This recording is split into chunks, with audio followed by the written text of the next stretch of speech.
morning or good evening, everybody. My name is Inez, and I'm just gonna get into my story. So, can you recall waking up Christmas morning and getting that gift you really, really wanted? As for the person who gave it to you, did you stop to give them a hug that was so, so tight? Have you ever held something so dear to your heart, whether it be an idea, a plan, a person or object that you felt nothing or no one could stop you or take it away? I will be telling you 2 instances from my own life about the values of appreciation and commitment.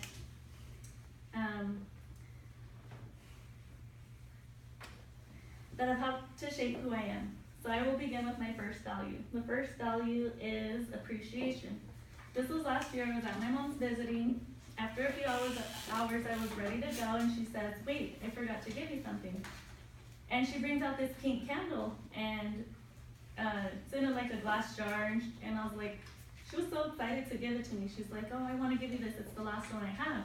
I'm like, "Well, I don't really use candles, so just keep it for yourself." And she says, "No." She's like, "Mia, there's a ring inside, and it could be worth $10,000. And I'm like, "Really?" She's like, "Yeah." She's like, "I already gave one to your Nancy and one to Erica, so I want you to have it."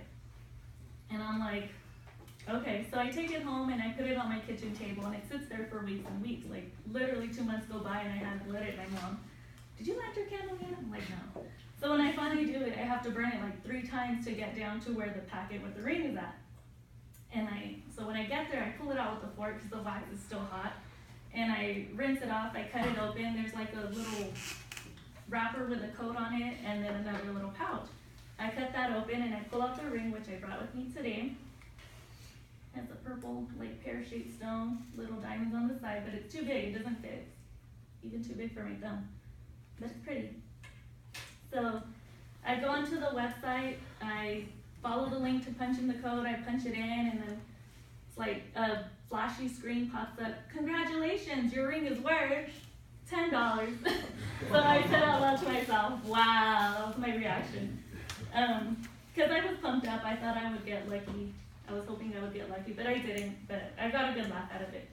So I keep this ring placed on a shelf in my kitchen in plain view because it doesn't fit, and it reminds me of my mom and the value of appreciation.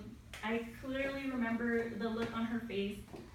She had a huge smile, and she was like genuinely happy to give it to me. And I appreciate that she thought of me for that possible good fortune. So that sums up my story on appreciation. My second value that the ring represents is commitment. So I'm originally from Shafter, which is about 30 minutes north of Bakersfield, and I moved here about a year ago on my own. I work during the day full time, and then I come to school at night. And initially I lived alone, but I didn't mind because I like being by myself. I like having my own space. But after a while, it was too quiet, and I was like, I'm gonna get a dog because everybody's doing it, and my family members, my friends, my coworkers. So I'd go online and look at the local animal shelters, and I eventually went in and I settled for a small Chihuahua. He had a solid black shiny coat and big dark brown eyes that were almost black that caught my attention. Plus he was calm and quiet. He wasn't like barking or jumping like the other dogs, which is what I wanted. So when I brought him home, he was scared. He didn't eat for 2 days or come around me. It wasn't until the 3rd day I was actually able to pet him without him like trying to run away from me and hide. He was laying on his dog bed in my living room next to my sliding door. It's where the sun comes through the most, and it's still his favorite spot to this day. But as I'm petting him, I let him know I'm never gonna hurt you, and I'll always take care of you.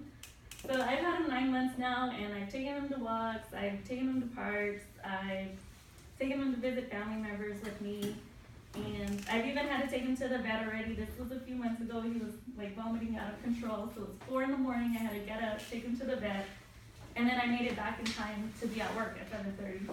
So I've grown to love my dog much more than I expected, and I learned that there's much more to taking care of a dog or an animal more than just giving it food and water.